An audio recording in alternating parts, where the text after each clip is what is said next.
So far, we've learned the structures, the noun sentence, present tense, affirmative and negative. X は Y です。X は Y じゃないです。There are also other phrases. じゃありません。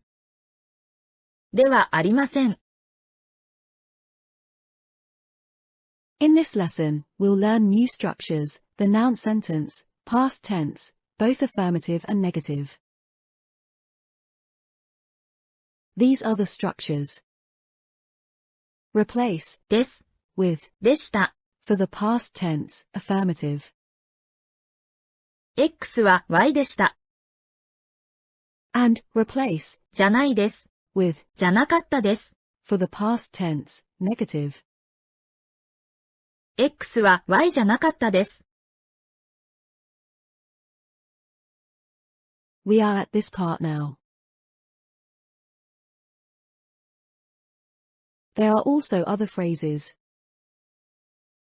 じゃありませんでした。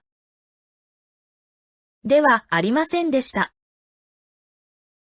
They sound rather formal, and especially the later is suitable for writing.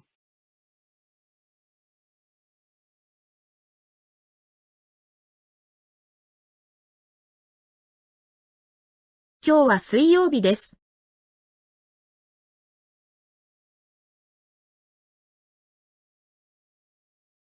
明日は木曜日です。昨日、昨日、昨日は火曜日でした。昨日は火曜日でした。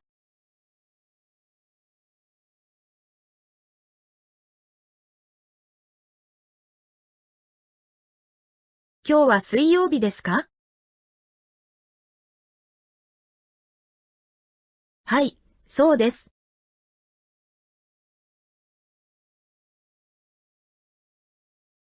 明日は金曜日ですか？いいえ、金曜日じゃないです。木曜日です。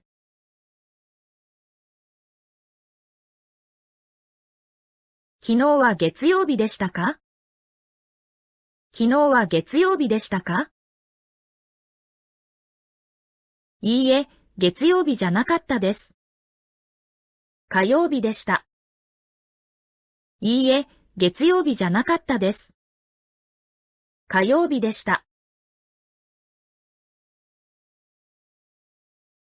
今日は何曜日ですか？今日は水曜日です。明日は何曜日ですか？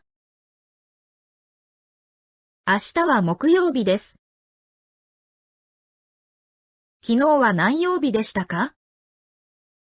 昨日は何曜日でしたか？昨日は火曜日でした。Answer my questions. 今日は何曜日ですか？曜日です。明日は日曜日ですか？はい、そうです。いいえ、日曜日じゃないです。曜日です。昨日は土曜日でしたか？はい、そうでした。いいえ、土曜日じゃなかったです。曜日でした。Summary of the lesson. X は Y でした。X は Y じゃなかったです。Thank you for watching. I'll see you in the next video.